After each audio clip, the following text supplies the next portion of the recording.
Hello दोस्तों, आज हम बात करने वाले हैं कि जो रेनॉल्ट की मोस्ट अवेटेड और बेंचमार्क रखने वाली एसयूवी है रेनॉल्ट डस्टर, ये लॉन्च तो हो गई है और जितने भी आपने इसके रिव्यूज या जितने भी आपने अब तक इसके फीडबैक सुने होंगे, अभी तक आपको सबने इसको अच्छा ही बताया होगा। और आज की डेट में जो सबसे ज्यादा एक हाइप बनी हुई है रेनॉल्ट डस्टर की बनी हुई है और वो एक्चुअल में जेन्युइन भी है। जो Renault Duster mid size SUV और कॉम्पैक्ट एसयूवी का जो सेगमेंट है, इसको उठाने वाली जो कार है ना, वो रेनॉल्ट डस्टर ही है। लेकिन बात ये है, जितनी भी आजकल ये हाइप चल रही है रेनॉल्ट डस्टर के बारे में, क्या ये वाकई में जेन्युइन है? क्या रेनॉल्ट डस्टर एक ऐसा प्रोडक्ट है कि आपको बस आंख बंद करके ले लेना चाहिए? तो मेरे ख्याल से ऐसा नहीं है। मैं ये समझता हूँ जो आज की डेट में जो कार बायर है, भाई हर कार बायर एक जैसा नहीं होता। मैं समझता हूँ 10 में से 9 लोगों के लिए रेनॉल्ट डस्टर बिल्कुल भी ठीक कार नहीं है। मैं केवल उस 1% की बात करता हूँ जिसके लिए सही है, उसके लिए हम आगे बात करेंगे इस वीडियो में। लेकिन ऐसे क्या प्रॉब्लम है कि रेनॉल्ट डस्टर बिल्कुल भी ठीक कार नहीं है लोगों के लिए? भाई सबसे पहले हम इसको समझते हैं, भाई वाकई में ये जो नई वाली रेनॉल्ट डस्टर है क्या चीज है? क्या ये ओल्ड डस्टर जैसी कार है? तो इसका जवाब है बिल्कुल नहीं। भाई जो पुरानी वाली डस्टर थी ना, उसके अंदर स्पेस,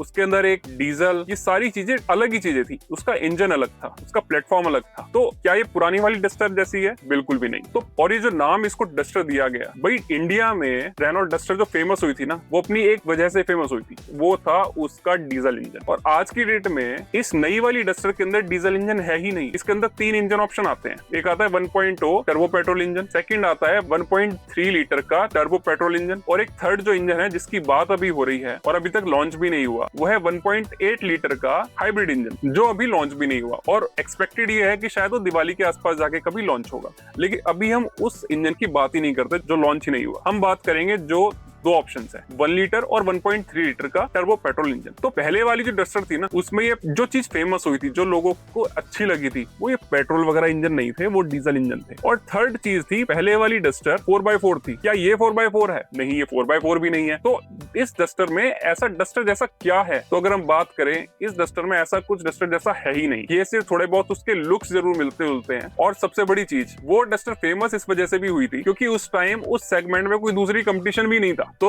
अल्टीमेटली अगर हम कंक्लूड करें कि हाँ जी, इस डस्टर में डीजल इंजन नहीं है, ये डस्टर उस टाइम के डस्टर से डिफरेंट भी इसलिए भी है, उसमें 4x4 आता था, इसमें 4x4 भी नहीं है, और उस टाइम कोई दूसरा कंपटीशन भी नहीं था। और यहाँ पे बहुत सारे कंपटीशन है। आज की डेट में मारुति के पास ब्रेजा भी है, ग्रैंड विटारा भी है। आज की डेट में होंडा के पास एलिवेट भी है। आज की डेट में हुंडई के पास क्रेटा है, जो मार्केट का किंग है। आज की डेट में टाटा के पास सियारा है। तो ये सेगमेंट ना भरा हुआ है। तो अभी के लिए जो अभी करंट डस्टर आ रही है, इसमें एक पॉइंट तो है जो इसे लोगों की जुबान पर चढ़ा रहा है और वाकई में लोगों को अपनी तरफ अट्रैक्ट कर रहा है। भाई वो चीज है इसका 1.3 लीटर का टर्बो पेट्रोल इंजन। तो टर्बो इंजन होना 1.3 लीटर का वो अलग बात है, लेकिन जिस प्राइस पे वो इंजन आ रहा है वो अलग बात है। तो अगर मैं बात करूं 1.3 लीटर का टर्बो पेट्रोल इंजन, इसका 15 लाख रुपए के अंदर आ जाता है मैनुअल में, और डीसीटी के साथ लेंगे तो 16-16.5 लाख रुपए के आसपास आ जाएगा। तो इस इंजन की खास बात क्या है? भाई फुल ऑफ टॉर्क है, 280 न्यूटन मीटर का टॉर्क मिलता है इसमें, और वो भी आपको मिड रेंज में क्योंकि टर्बो इंजन है, और 160 bhp की पावर। तो पावर और टॉर्क का कॉम्बिनेशन पूरा है। तो देखो, गाड़ी को चलाने में तो बहुत मजा आएगा। अब बात ये आती है, यार गाड़ी में इंजन भी अच्छा है, ठीक है, टॉर्क भी फुल है, पावर भी पूरी है, तो फिर प्रॉब्लम कहाँ है? अभी भी हम ये क्यों कह रहे हैं कि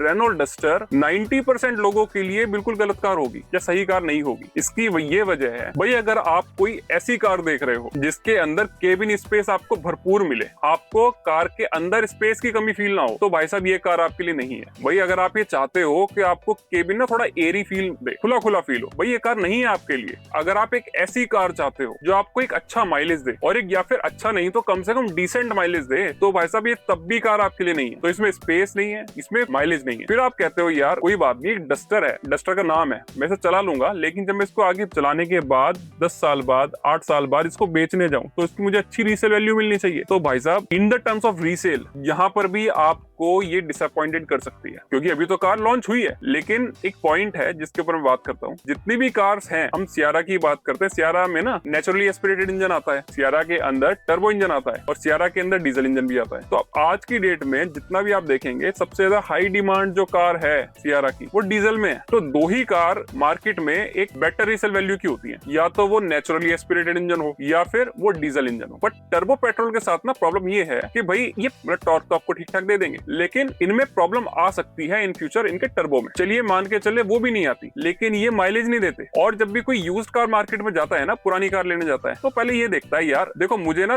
2-3 साल 4 साल पुरानी चली हुई कार चाहिए, लेकिन मुझे कंडीशन अच्छी चाहिए, मुझे बाद में पैसे नहीं लगाने पड़े। तो पुरानी कार लेने वाले दो ही लोग होते हैं, या तो जिनका बजट कम है, वो कम बजट में एक बड़ी कार या एक अच्छी कार चाह रहे हैं, या फिर वो नई कार लेकर अपने पैसे को ज्यादा डेप्रिशिएट नहीं करवाना चाहते। सबको पता है भाई कार एक डेप्रिशिएटिंग एसेट है। आज आपने अगर 20 लाख की कार ले ली, तो आज से 5 साल बाद हो सकता है कि वो 10 या 11 लाख की रह जाए, और हो सकता है कि 8 की रह जाए। तो पैसे तो उसके कम होने ही है। तो कुछ लोग ऐसे भी होते हैं, उनके पास पैसे तो होते हैं, लेकिन वो समझते हैं यार 20 लाख की कार लेने से अच्छा 2 साल चली हुई कार ले लूंगा, और हो सकता है कि मुझे 20 की जगह वो 14 लाख रुपए की मिल जाए या 16 लाख की मिल जाए, तो 4 या 6 लाख तो बच ही गए। तो इसी तरह से जो भी बंदा ये यूज कर लेता है ना, वो ये देखता है कि मैं एक ऐसी चीज ले लूं कि मेरी कार में पैसे ना लगाने पड़े। और यही वजह है आज की डेट में, अगर मैं किसी दूसरी कंपनी की बात करूं, मैं डाइवर्ट नहीं हो रहा हूं टॉपिक से, होंडा की कार है, होंडा नेचुरली एस्पिरेटेड इंजन देती है, लेकिन रीसेल मार्केट में, यूज कार मार्केट में होंडा की यूज कार मार्केट में वैल्यू है। क्यों? क्योंकि पता है एक तो भाई नेचुरली एस्पिरेटेड इंजन है, और दूसरा रिलायबिलिटी। तो पुरानी कार भी अगर आपने एक 60,000-70,000 किलोमीटर चली हुई कार ले ली ना, तो भी भाई साहब अगले 5 साल और मैं कह रहा हूँ इतनी और चल जाएगी। ये सारी चीजें यूज कार मार्केट में देखी जाती हैं। तो बात आती है डस्टर पे, तो भाई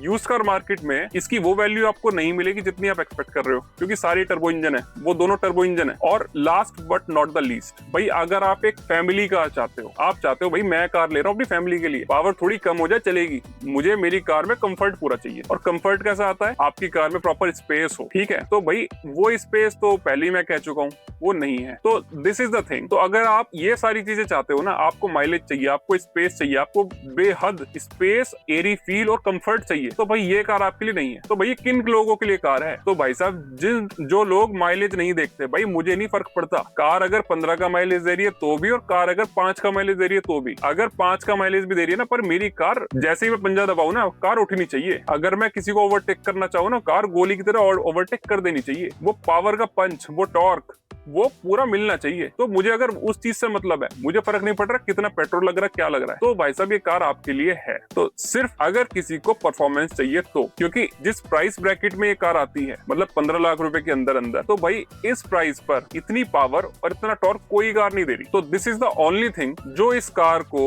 मार्केट में सबसे ऊपर रखता है, मतलब प्राइस टू परफॉर्मेंस रेशो। अगर आपको सिर्फ परफॉर्मेंस चाहिए तो ये कार आपके लिए हो सकती है इस प्राइस के ऊपर। लेकिन अगर आप कहते हो भाई मेरा तो बजट बहुत है, मैं तो 20 लाख रुपए भी खर्च कर सकता हूं, तो अगर आप 20 लाख रुपए खर्च कर सकते हो, तो फिर आपके लिए वॉक्सवैगन और स्कोडा के 1.5 लीटर के टर्बो इंजन का गेट खुला हुआ है। आप उनका 1.5 लीटर का टर्बो इंजन उठा लो, वो इससे बेहतर है। तो ये इस प्राइस सेगमेंट पे आई है ना, जहां पर कोई दूसरी कार इतनी पावर दे ही नहीं रही थी। और सीधी सी बात है, ये जो टर्बो इंजन हैं भाई आपको फील तो जबरदस्त कराएंगे, यार कार में दम बहुत है, लेकिन ये आपकी जेब ढीली भी उतनी करते हैं। माइलेज नहीं देंगे सिटी में, हाईवे पे चलाओगे चलेंगे, हाईवे पे हो सकता है कि आपको थोड़ी नेचुरली एस्पिरेटेड इंजन से ज्यादा माइलेज दे दे, लेकिन आप 80% हाईवे पे चलते हो? अगर आप 80% हाईवे पे चलते हो, हाँ, तो आप टर्बो इंजन ले सकते हो। लेकिन अगर आप 80% हाईवे पे नहीं चलते, आप 80% सिटी में चलते हो, तो भाई साहब सिटी के लिए टर्बो इंजन एक अच्छा ऑप्शन नहीं है अगर आप एक फ्यूल इकोनॉमिक कार चाहते हो। तो भाई सीधी सी बात है, परफॉर्मेंस चाहिए और रीसेल का कोई फर्क नहीं पड़ता आपको। यार मुझे तो 10 साल कार चलानी है, 5 साल कार चलानी है, मैं तो खींच के चलाऊंगा, मजा आना चाहिए, पेट्रोल चाहे कितना ही पी ले। और 5 साल के बाद अगर ये मेरी 15 लाख रुपए की कार अगर 5 लाख रुपए में जाए ना, मुझे तब भी कोई फर्क नहीं पड़ता। दुनिया की कार चाहे 10 लाख की जाती हो, मेरी 5 में जा रही है, मुझे तब भी कोई फर्क नहीं पड़ता, पैसा बहुत है। तो ऐसे लोगों के लिए कार है। और एक और चीज, अब हम बात करते हैं सेफ्टी रेटिंग की। भाई डस्टर